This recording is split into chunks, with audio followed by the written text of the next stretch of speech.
수십 년째 독도는 자기들 땅이라고 우기며 우리를 짜증나게 하는 섬나라가 있지만 현재 우리나라의 바다를 지키는 해양경찰과 대한민국 해군을 가장 힘들게 하는 것은 사실 따로 있습니다. 바로 정당하지 못한 방법으로 우리 바다의 수산물을 싹쓸이해가고 저인망 어획을 남발하며 온 세계의 바다 밑바닥을 싸그리 긁고 다니는 대륙의 어선 함대입니다. 워낙 인구가 많은 대륙에서 출격하는 이 어선들은 그 숫자만 수백만 척이 넘는다고 하며 전 세계의 해양 환경을 파괴하며 우리 인류의 생존까지 위협하고 있는데요. 그러면서도 고기를 잡는 게 뭐가 잘못됐냐며 세계인의 분통을 터뜨리고 있습니다. 심지어 2016년에는 대륙의 어선이 우리 해경의 고속단정을 고의로 들이받아 격침시키는 횡포까지 부렸습니다. 이에 우리 한국 정부는 대륙 어선에 대해 한포사격 발언을 내놓았고, 이에 대륙의 관영 매체인 환구시보는 한국 정부 미쳤나, 민족주의적 발작대가 치를 것이라며 원색적인 비난을 일삼았습니다. 하지만 우리 한국은 여기에 굴하지 않고 드디어 2016년 11월 1일 첫 공용화기를 사용했고, 이후 3년 동안 서해 NLL에서 잘못된 조업을 일삼는 대륙 어선들이 3년간 70%나 급감하는 모습을 보였습니다.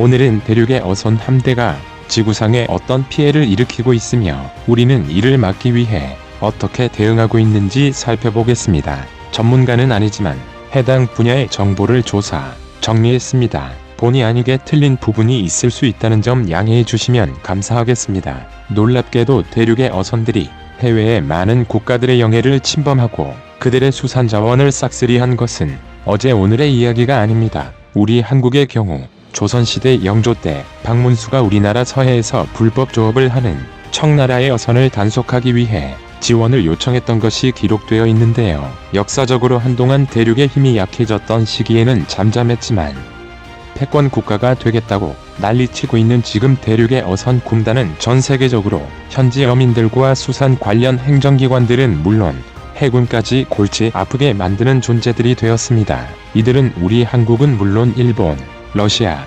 인도네시아, 베트남, 남미, 아프리카까지 나가 그 지역의 수산물을 싹쓸이하고 있는데요. 이들은 국제법을 무시하는 무법자들로 저인망 어획이라는 아주 극악한 방법의 어업을 일삼습니다. 저인망 어업이란 바다 밑바닥까지 그물을 내려 이를 끌고 다니며 바다의 모든 것을 잡아들이는 잔인한 행위인데요. 이렇게 하면 멸종위기종, 아직 어린 치어들 할 것 없이 모조리 씨가 말라버리게 되며 지구온난화로 약해진 산호초는 모두 하얀게 죽어버려 아무것도 남지 않게 됩니다. 지구의 70%를 차지하는 것은 바다이며 뒤는 모르겠고 고기만 많이 잡으면 된다는 대륙의 이런 지나친 조업이 매년 행해질 경우 우리 인류의 생존이 위협받는다는 것은 절대 과장이 아닙니다. 일찍이 대륙은 수산 자원의 씨를 말리는 저인망 어업으로 자신들의 연안을 싹쓸이해버렸고, 여기에 갈수록 심해지는 환경오염은 문제를 더욱 악화시켰는데요. 오염된 대륙의 강과 바다는 수질이 4급수, 5급수까지 떨어져 미생물조차 살지 못하게 되어버렸다고 합니다. 1950년대의 대륙 연안의 어족 자원은 30% 이하로 떨어져 버렸고, 이렇게 되자 이들은 세계로 눈을 돌려 다른 나라의 수산 자원의 씨를 말리려 하고 있습니다. 그런데 대륙 정부는 이를 말리기는커녕 오히려 더 큰 배를 만들어 더 먼 바다로 나가서 더 큰 고기를 잡아와라 라고 부추기고 있다고 하니 어이가 없습니다. 대륙의 원양어업 관련 종사자는 그 수가 1,400만 명에 달한다고 하니 큰일입니다. 대륙의 어선들이 단연 가장 많은 피해를 주고 있는 곳은 가까운 우리 한반도의 서해이며 당연히 우리 정부에서도 이를 가만히 두고 보지 않았습니다. 2016년 봄꽃게철에 서해 5도 수역에 나타난 대륙 어선은 집계된 것만 따져도 3개월 동안 21,352척에 달할 정도였다고 하는데요. 그런데 문제는 이 어선들이 우리의 단속에 무척 난폭하게 저항한다는 것입니다. 현재 우리 한국의 영해를 침범해 조업을 일삼는 대륙의 어선들은 해상의 치안을 맡고 있는 우리 한국의 해양경찰이 단속하고 있는데요. 이때 단정을 타고 다가가 대륙의 어선에 직접 승선해야 합니다. 2004년에서 2006년까지만 해도 해양경찰은 3단봉이나 전기충격기 같은 근접무기만이 허용되는 상황이었습니다. K1 소총이나 K5 권총 등의 개인 확인은 위험용으로 공중에 발사하는 것만 가능했는데요. 그런 반면 대륙 어선의 어민들은 우리 해양 경찰이 승선하기 어렵도록 철판 벽을 세우거나 죽창을 꽂아두는 가하면 대놓고 둔기를 휘두르거나 손도끼를 집어던지기까지 했습니다. 이들의 배에는 삽, 삼직창, 도끼, 칼토, 쇠창살 등 위험한 흉기들이 가득합니다. 배를 납포할 수 없도록 여러 척을 하나로 묶어서 다니지를 않나, 추격전 과정에서 다른 대륙의 어선들이 끼어들어 해경을 막지를 않나, 심지어 고의적으로 충돌을 일으키는 등 무사무시한 저항을 일삼고는 했습니다. 언론에 공개된 것들 외에도 이 과정에서 목숨을 잃는 사람들도 꽤 있었는데요. 해경에서 가장 큰 함정으로 6,500톤의 3봉급 이번함인 이청호함은 대륙 어선의 진압 과정에서 희생된 이청호 경장의 이름을 따 명명되었고, 강력한 무장인 오토멜라라 76mm 1문을 탑재하게 되었습니다. 하지만 이후로도 대륙의 어선들은 수시로 서해의 북방 한계선인 NLL을 넘어왔고, 심지어 군사분계선 한가운데인 한강 하구에서까지 멋대로 조업을 저지르는 대담함을 보였습니다. 이에 유엔군 사령부 군사정전위원회에서도 이를 명백한 정전협정 위반으로 판단해 민정경찰을 투입해 조사하기까지 했는데요. 민정경찰이란 비무장지대에서 경찰 업무를 담당하는 이들로 사실상 군인 신분이라 볼 수 있습니다. 이 같은 일이 점점 심해지고 2016년 10월 7일 해경의 고속단정을 대륙 어선이 고의로 들이받아 격침시키는 일이 일어나자 우리 정부에서는 드디어 해경의 함포 사격을 허가하기에 이릅니다.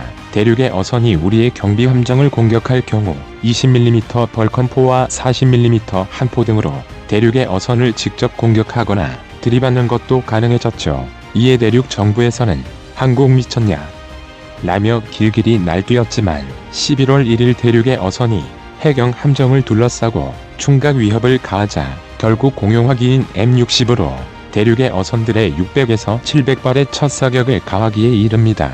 이후 대륙 정부는 우리 해경의 대응을 두고 지나친 대응이라 비판하며 자신들은 76mm 함포를 장착해 화력을 증강한 순시선을 대량으로 건조해 양산할 계획을 세웠다고 발표합니다. 하지만 이후 11월 8일 해경에서는 새로운 무기 사용 매뉴얼이 발표됨에 따라 이제는 상황에 따라 공용화기를 사용 후 보고할 수 있게 되었습니다. 이제는 해경의 승선을 막기 위해 쇠창살만 설치해도 처벌할 수 있게 되었죠. 우리 해경의 이런 강경 대응은 분명한 효과가 있었습니다.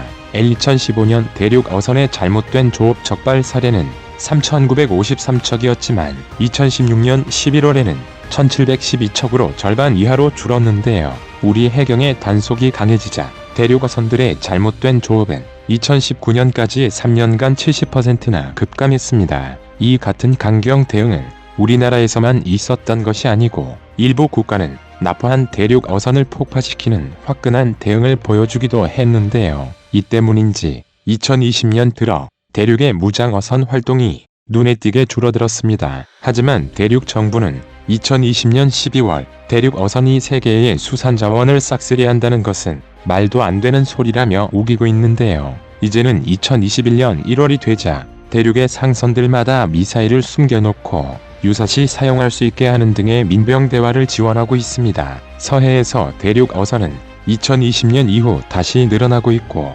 2021년에는 100여 척이 보라는 듯 서해의 동시의 모습을 드러내기도 했습니다. 이러다가 언젠가는 서해에서 군사력을 동원한 대륙과 우리 해군이 부딪히는 일이 일어나는 것 아닌가 불안해지는데요. 우리 한반도에 대한 대륙의 야욕은 점점 더 현실화되고 있습니다. 올해 지난 2월에는 군사정보를 취득하는 대륙의 함정이 백령도에 접근했는데 이때 언론에서는 다음과 같은 분석이 나온 적이 있습니다. 대륙이 남중국 해의 전투함이나 전술기를 보낼 경우 우발적 충돌이 일어날 우려가 있어 한국으로 눈을 돌린 것 같다라는 것이죠. 대륙은 서해의 055급 구축함을 비롯한 함대를 대한해협 넘어 동해로 보내 작전을 벌이기도 했습니다. 지난번에도 말씀드렸듯이 대륙은 서해의 124도선을 경계로 70% 이상의 영해를 자신들 것이라 멋대로 주장하고 아주 마음대로 드나들고 있습니다. 모대륙의 인구수가 많고 땅도 넓으니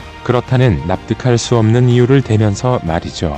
하지만 실상은 대륙이 이 124도선을 작전구역으로 선포한 이유가 이 해역에 섬한 자신들의 거대한 항공모함이나 원자력 추진 잠수함이 활동할 수 있기 때문이라 볼 수 있는데요. 로로로 서해는 수심이 얕고 조류의 영향이 커서 대륙의 거대한 함대 전력들이 함부로 들어오기 어렵습니다. 반면 우리 해군의 212형 디젤 잠수함은 수심이 불과 17m만 되어도 작전이 가능하죠. 이와 같은 디젤 잠수함을 서해에 열척만 배치해도 대륙의 해군은 발해만을 넘어오기 힘들다고 합니다. 우리 공군이 보유한 F-35A 스텔스 전투기에 NSM 같은 초정밀 스텔스 대함미사일까지 탑재해 대륙의 함대에 맞선다면 그들로서도 우리 해역에 접근하기가 부담스러울 수밖에 없을 겁니다. 미 해병대가 하고 있는 것처럼 수백, 수천 발의 로켓을 퍼부을 수 있는 천무다연장 로켓을 인천이나 청도 등의 지역에 배치해 대응하는 것도 한 가지 방법이 될 수 있을 텐데요.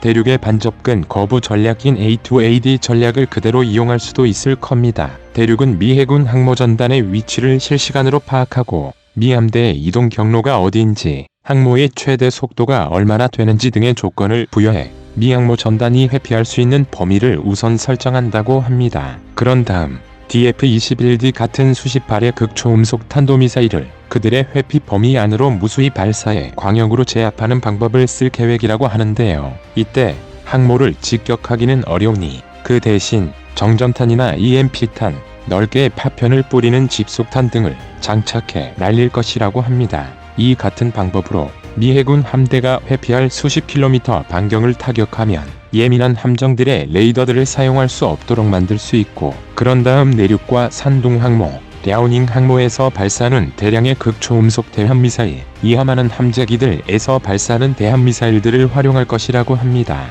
괜찮은 전략인 것 같은데 우리도 이걸 대륙의 항모전단에 그대로 사용하면 어떨까요? 안 그래도 우리는 이런 용도로 쓰기 위해 사거리 800km의 현무 ECASBM을 개발하고 있습니다. 대륙에서 핵미사일을 쓰겠다면 우리의 동맹국 미국이 가만히 있지 않겠죠. 2000여가에 이르는 대륙 공군기들이 위협적이지만 이들이 자리를 비울 경우 남중국 해연합대 또한 가만히 있지 않을 겁니다. 해볼만한 것 같은데 올 테면 와보라고 한 소리 하고 싶네요. 우리 바다에서 오징어가 사라진 점이나 저들의 배에서 20만 개 이상의 상어 지느러미가 나왔다는 말, 희귀 어류가 300톤이나 나왔다는 말 등을 보면 정말 전 지구적으로 저들의 지나친 어업은 심각한 문제가 아닐 수 없습니다.